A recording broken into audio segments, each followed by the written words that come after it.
La ménopause, comment est-elle vue selon l'Ayurveda et comment on peut passer bien cette phase de transition de la vie? Je suis Rita de la chaîne Ayurnatur, de la chaîne où je vous parle de l'Ayurveda et de la naturopathie.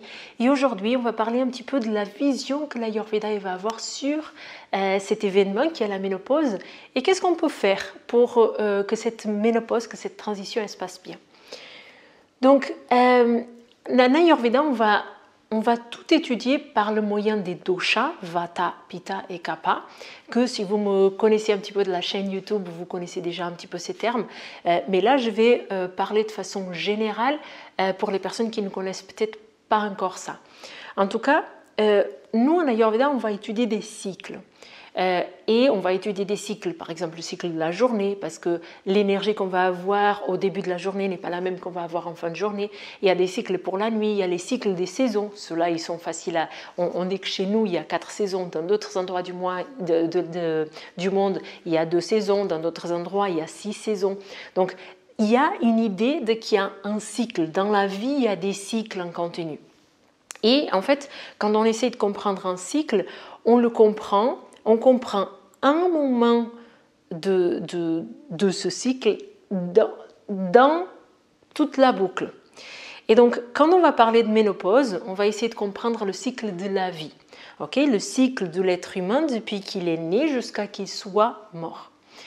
Et donc, quand on regarde la ménopause, selon l'Ayurveda, on ne va pas regarder juste cet instant T, on va regarder toute une vie en fait. On va comprendre cet événement comme un événement d'un cycle précis qui est le cycle de la vie.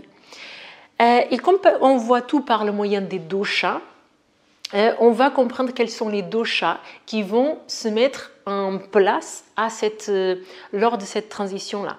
Donc, dosha en Ayurveda, du sanskrit, si on traduit du sanskrit, c'est celui qui génère le déséquilibre. Mais en fait, les doshas, ce sont des éléments, on va dire, qui sont les gérants du corps, et c'est eux qui sont responsables par tout ce qui se passe.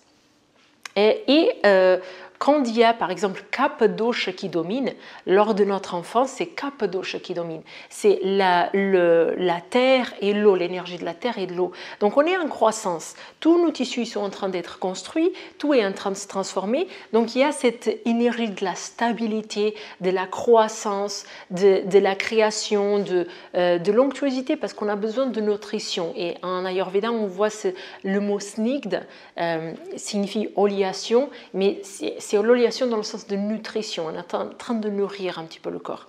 Après, il y a une transition après la puberté qui, on va passer de l'âge Kapha, donc l'enfance, à l'âge Pitta. Et l'âge Pitta, il est représenté par le feu. Donc c'est là où on va être dans l'action des choses, on va faire beaucoup de choses, on va constituer une famille, on va avoir un travail, on va avoir des ressources, on est en train de faire beaucoup de choses concrètement dans la vie. On a un rythme qui est plus accéléré, on est vraiment dominé par cette chaleur, par cette énergie du Pitta. Et puis, il va y avoir un événement qui est la ménopause, ou l'andropause chez l'homme, qui va nous amener vers cet âge Vata. Et Vata, donc, on va se pencher un petit peu là-dessus parce que le sujet de la vidéo, c'est la ménopause. Et donc, on va essayer de comprendre cette transition. On est en train de transiter d'une partie, d'un moment de notre cycle de vie où on est vraiment dans l'action, en train de concrétiser des choses. Et on va passer vers l'âge Vata, où Vata, il va être dominé par la sécheresse, la légèreté et le froid. Ce sont des caractéristiques qui sont propres à ce dosha. Donc, par exemple, une personne qui, dans sa prakriti, dans sa constitution de base, elle est Vata, elle va être un peu plus asséchée. Donc, elle va avoir une tendance à être plus mince qu'une autre. Elle va avoir une morphologie qui est différente. Elle va avoir tendance à être plus frileuse qu'une autre. Voilà. Donc, quoi que ce soit notre constitution de base, quand on entre en âge Vata, on peut avoir une constitution de base Kapha. Après la ménopause, on sera dans une âge Vata. Donc, il y a dans notre environnement, et on va faire face aux saisons qui vont changer, on va faire face à la vie, avec une influence qui est sur nous, qui est cette influence de Vata, avec plus de sécheresse, avec plus de légèreté et plus de froid. Et ce qui est important pour vous qui écoutez cette vidéo et qui êtes dans cette phase de transition, c'est de comprendre que c'est une transition naturelle et qu'on ne peut pas se dire « je ne veux pas être un âge Vata ». Vous y serez quoi qu'il arrive.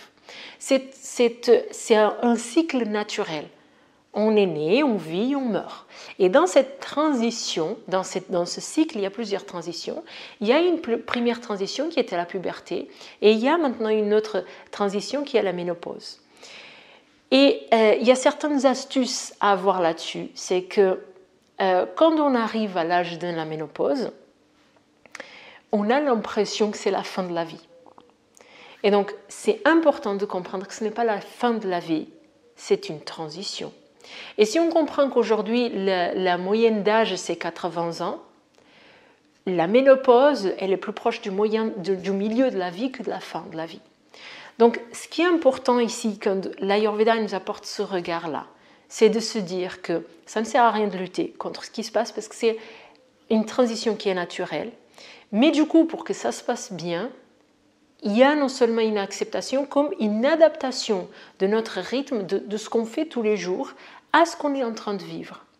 Parce que Vata, il va être là, il va nous dominer. Il y aura cette sécheresse, ça sera présent et on ne peut pas lutter contre.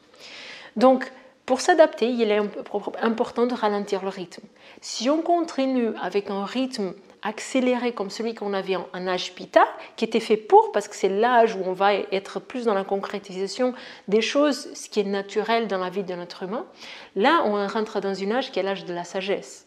C'est l'âge, selon l'Ayurveda, selon l'approche védique comme tout, c'est l'âge où on va pouvoir commencer à transmettre quelque chose.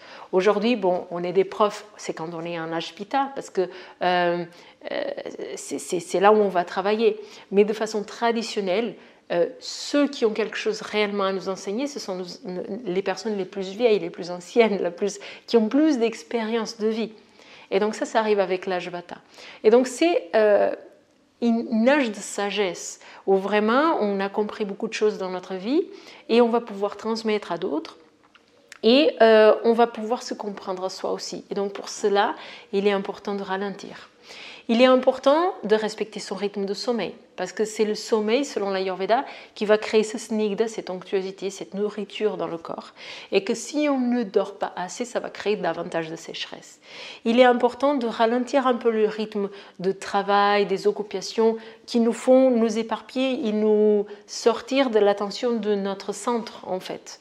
Parce que c'est l'âge où on doit apporter de l'attention vers l'intérieur justement et aller dans un rythme plus de croisière pour pouvoir donner tout ce qu'on a pu accumuler tout au long de toute une vie. Donc ça, ce sont les astuces principales. Maintenant, bien sûr qu'il y a des choses qui vont se passer, donc il y a les risques d'ostéoporose, etc. Donc pour ça, il est important de revenir à une bonne hygiène de vie. Et le sport, entre autres, il est super important.